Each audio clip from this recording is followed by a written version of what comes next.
Eh, hello, good afternoon. Dinig po ako? Dinig naman po. Okay. Address the what's and the why's or yung basic questions about the urban heat island phenomenon in Iloilo City. Wait lang po.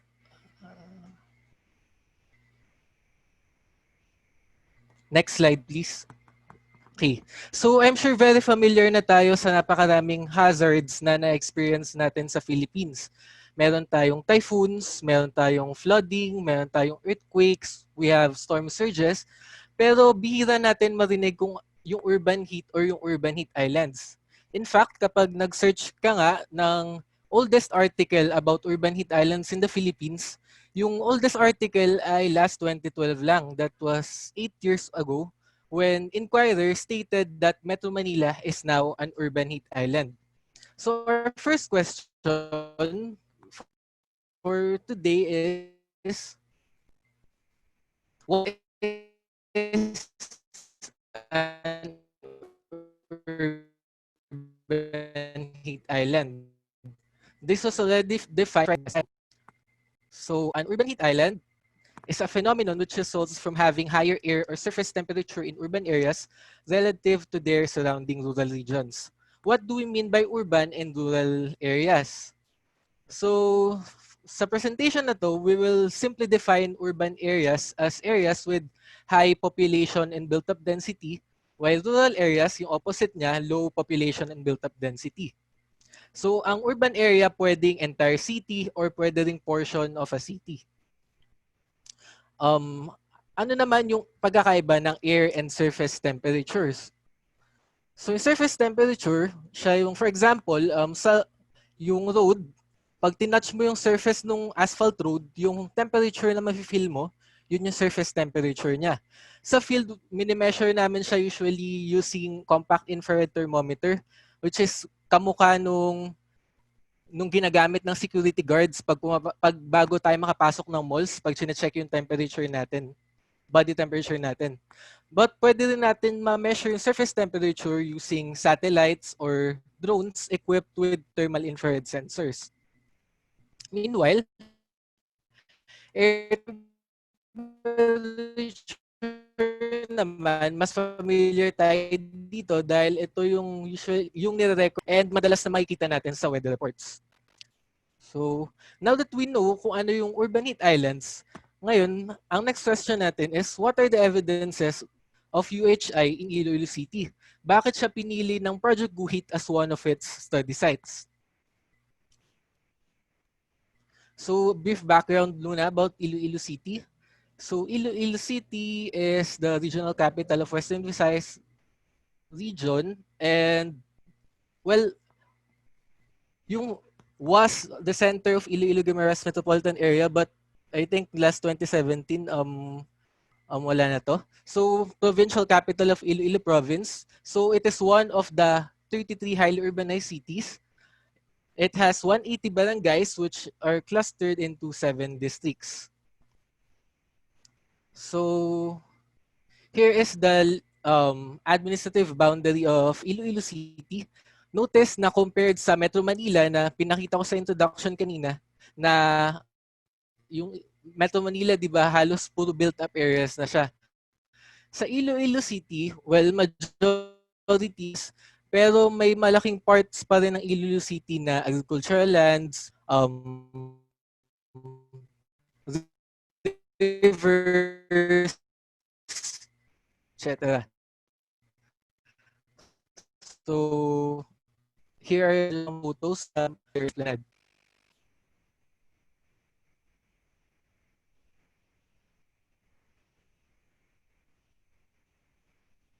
So, para malaman natin kung Iloilo City is an urban heat island, let's compare yung surface temperature ng Iloilo City with its surrounding municipalities, Oton, Pavia, Leganes, San Miguel, and Santa Barbara.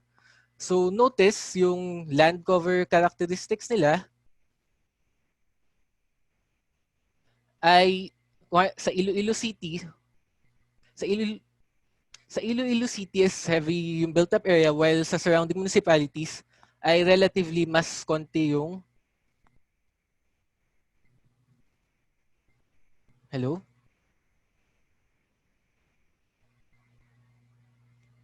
Okay. So relatively mas konti yung built-up areas. So notice din yung difference between daytime and nighttime surface temperatures. Sa autumn, sa autumn area during daytime, mainit. During daytime, halos same yung surface temperature ng built-up and ng agricultural lands. But during nighttime, malamig na yung agricultural lands sa autumn pero mainit pa rin yung built-up areas sa Iloilo City. Next slide, please.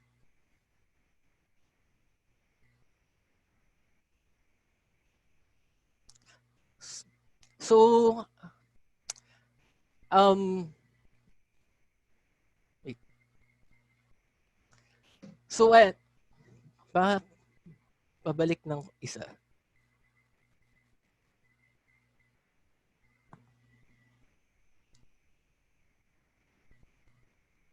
Hello, dinig pa po ba ako? Parang nagkakaroon ng problem.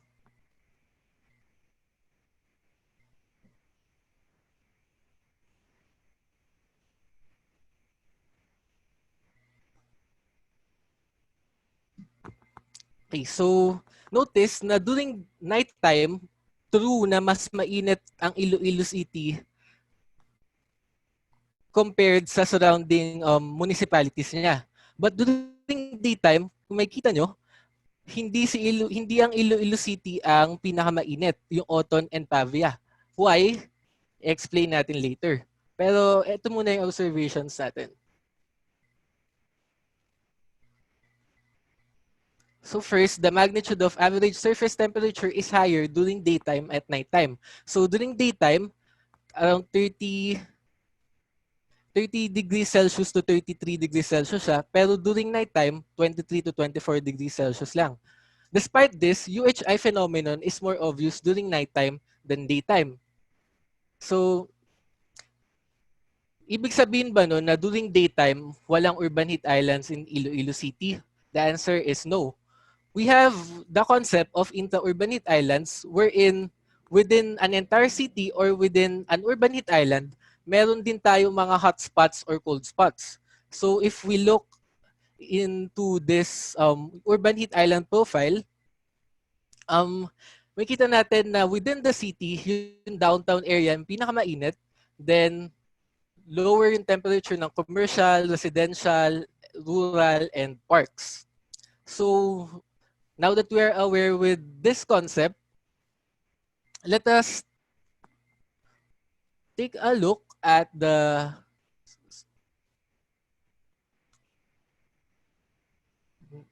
next slide.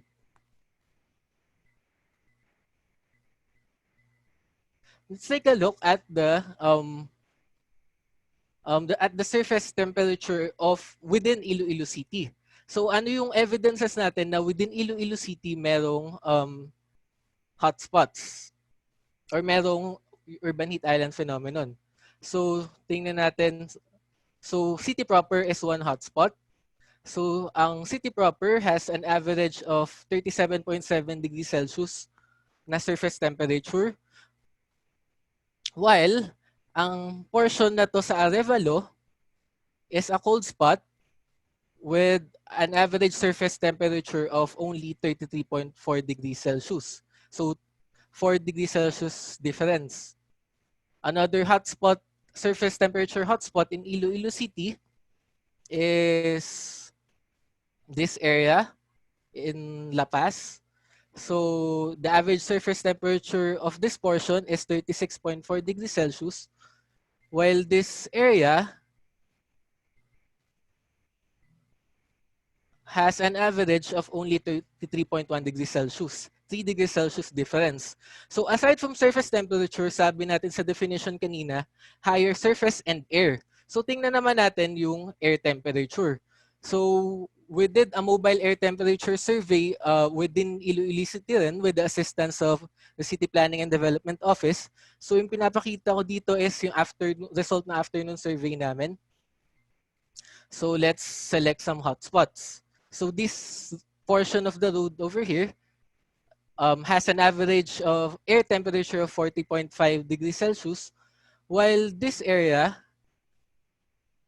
has only 38.2 degrees Celsius. So may even sa air temperature, may malaking difference yung in values.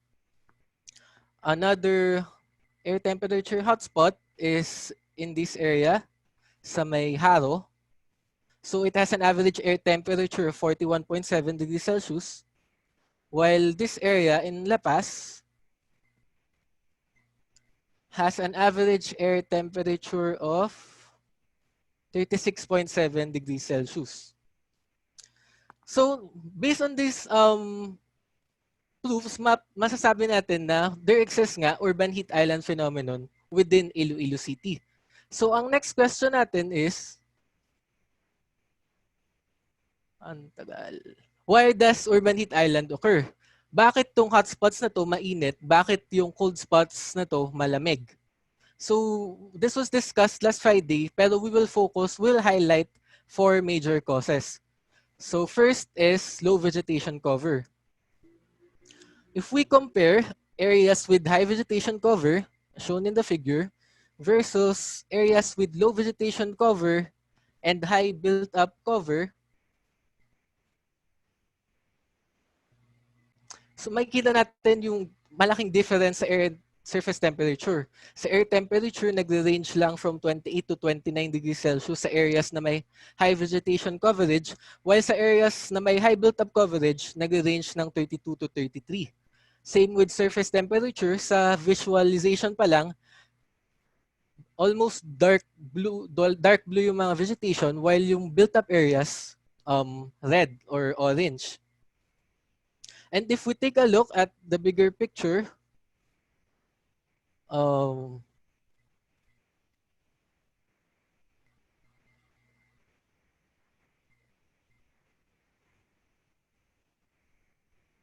next slide, please. So, ayan. If we consider the relationship of land surface temperature and normalized difference vegetation index, which represents the relative amount of vegetation per pixel, makakalculate tayo ng Pearson's R of negative 0.78, which is a negative strong correlation. Meaning, as the vegetation cover decreases, the land surface temperature increases.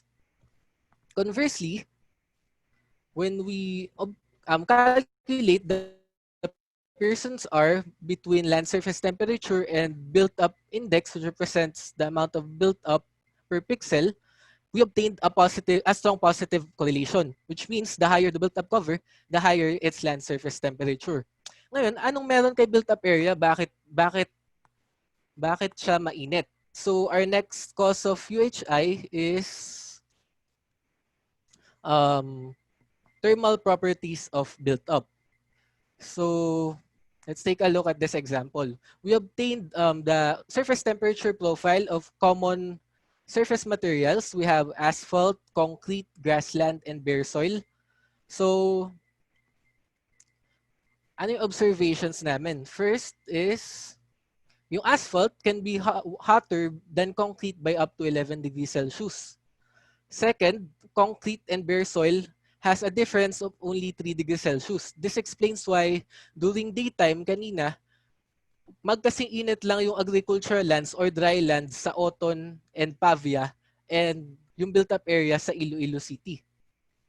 And lastly, bare soil can be warmer by up to 15 degrees Celsius than grassland, especially kapag sobrang dry nung bare soil. So anong meron sa vegetation coverage and built-up coverage? Let's take a look at this simple illustration. Sa areas with high vegetation coverage, yung incoming solar radiation from the sun ay nai-intercept ng trees and ng other vegetation. And ginagamit ng trees yun and other plants in a process called evapotranspiration wherein nag-evaporate yung water sa leaves, sa stems, sa roots ng trees, which in turn results to cooler surrounding air temperature. On the other hand, sa areas naman with high built-up coverage, yung buildings, inaabsorb niya lang yung heat dahil may low albedo siya. So, inaabsorb niya lahat, inaabsorb niya most of the heat. Then, during nighttime, nire-release niya yun, resulting to higher temperatures at night. This explains why kanina, during nighttime, lumamig na yung bare soil sa Oton, pero yung built-up area sa Iloilo City, mainit pa rin. So the next cause of UHI is urban form and geometry. So let's take a look at an air temperature simulation that we did along Calle Real. So yung inputs dito ay galing sa field data na na-collect with the help of CPDO and Senro. So here's the 3D visualization of JM Basa Street.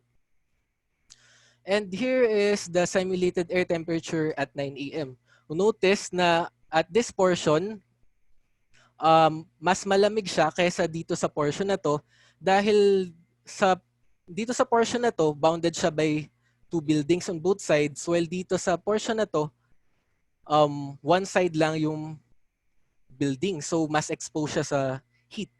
Same with 3 p.m., dito pa rin yung malamig na area, while dito sa may Sunburst Park is mas mainit. Pero notice that at 9 p.m., nag-reverse. Medyo relatively mas malamig na yung portion ng road near Sunburst Park while mas mainit na yung sa may taas na part. May kinalaman dito yung urban form and geometry. So let's consider two types of urban form. Sa left side, we have small buildings and wide streets, while sa right side, we have tall buildings plus narrow streets. So during daytime, advantageous yung scenario sa right side dahil the buildings were able to provide adequate shading sa entire na road dahil narrow lang yung road plus tall yung buildings. While sa scenario sa left side, small portion lang yung na-affect ng shading. Pero during nighttime, nag-reverse. Mas advantageous na yung scenario sa left side dahil yung heat na nare-release at night, madali siyang nare-release, while dun sa scenario sa right side na tall buildings plus narrow streets, natatrap yung heat na nire-release ng built-up area, resulting to warmer air temperature kapag ganito yung urban form. So our last cause of UHI is anthropogenic impacts. So even our daily human activities contribute to urban heat island phenomenon. So examples of anthropogenic heat sources include exhaust from vehicle, from air conditioning units, from cooking activities, and from industrial plants. So the combination of the 4 factors, the low vegetation cover, the thermal properties of built-up, the urban form and geometry, and the anthropogenic impacts result to intensified surface and air temperatures in Iloilo City and in other highly urbanized and rapidly urbanizing cities. After we know the causes, let's now go to its impacts. What are the impacts of urban heat island phenomenon, especially sa atin, sa tao? Last Friday, we have discussed 4 major impacts. First is high energy consumption. Second is high water consumption. Third is worsening air quality. And fourth is compromised health and comfort. The first 3 impacts will be discussed further in other webinar sessions. But sa Iloilo City, we focus more on compromised health and comfort. So here's an article last May 2020 wherein Pag-asa warns us of heat cramps, exhaustion, stroke as heat index hits 50 degrees Celsius. And mas high risk dito yung children, people aged 60 years old and above, and may pre-existing conditions. Aside from this, other pwede ring isa rin sa mga possible na illnesses due to increased temperatures ay mga vector-borne diseases such as dengue fever. I think this will be discussed din sa isa sa mga future webinars namin. So sa Project GUHeat, we did a thermal comfort simulation sa Calle Real. So the figure at the right side shows the predicted mean vote from 10 a.m. to 5 p.m. So notice that from 10 a.m. to 3 p.m., above 3.5 siya, meaning very hot siya for an average 30-year-old person. Yung mga, especially yung roads. This means that this could lead to extreme heat stress, and prolonged exposure to extreme heat stress could cause heat-related morbidity and even mortality. So another study na we did about related to health ay ang extreme heat-related risk assessment. So we based this on the assessment report 5 of the Intergovernmental Panel on Climate Change, wherein they defined risk as a function of hazard, exposure, and vulnerability. So yung hazard, siya yung phenomenon, natural or man-made, na nakaka-affect sa tao or sa livelihood, sa buildings, etc. So dahil dun, we used daytime and nighttime land surface temperature. Exposure naman, siya yung nagpapakita ng presence ng people, buildings, livelihood that can be affected by the hazard. So yung hazard natin, which is heat, affected naman tayo lahat doon, the entire population. So we used population density. Lastly, for vulnerability, yung vulnerability, siya yung nagre-represent ng characteristics ng exposed population that makes them more sensitive or mas capable in adapting to the hazard. So we use several socioeconomic and satellite-derived factors. Yung socioeconomic factors were obtained from Iloilo City government. So we used factors such as age, disability, type of dwelling unit, economic status, health facilities, electricity and water supply, and the amount of green and blue spaces. Combining these three components, we have come up with an extreme heat risk map, and we have identified 18 barangays as high risk and 5 barangays as very high risk. So anong implications ito? Well, yung mga high risk and very high risk barangays, either mataas yung temperature nila, mataas yung population density nila, or mataas yung percentage ng population na sensitive doon sa heat. So that's why itong mga areas na to yung at high risk din sa heat-related na illnesses. So now that we know the impacts, why should we be alarmed, or why should we be more alarmed in case alarmed na tayo dun sa impacts na pinakita namin kanina? So Project GUHeat did a temporal study from 1998 to 2019 to show yung evolution ng hotspots and yung expansion ng built-up areas. So yung gray portion ng map shows the built-up areas, while the orange and red shows the hotspots. So these are the results from 1998 to 2003. Notice the expansion of the built-up as well as the hotspots. Then sa 2016, lalong lumaki yung hotspots sa city proper and as well as sa portions ng La Paz and Haro. Notice din na nung nag-start mag-construct ang Iloilo Business Park, nag-sprout din siya as a hotspot. Then at 2019, nagkaroon din ng gradual expansion. We also simulated what could possibly happen 16 years later in 2035.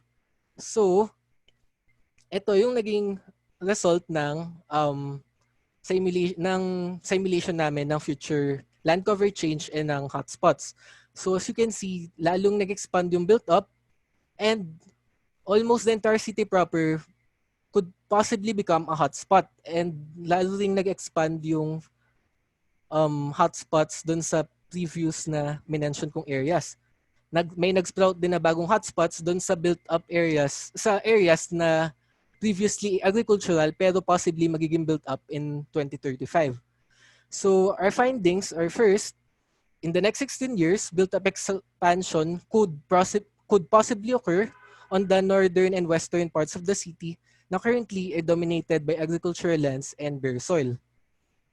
Also, it is possible that the LST hotspots in the districts of City Proper, La Paz, Mandurriao, and Haro will further expand. Lastly, in 16 years, there could be a 9% expansion in built-up areas and a 26% increase in UHI ratio index, meaning more areas could possibly be affected by the increasing surface and air temperatures. Now, what should we do? What should we do? So, kanina, based on sa presentation, it seems that urbanization is the root cause of urban heat islands. Pero we can't really stop urbanization. What we can do instead is we can implement different measures or strategies, initiatives to reduce the impacts of urban heat islands and possibly reverse its effects. So the next three presentations will focus on that. So that's the end of my first presentation. Thank you very much.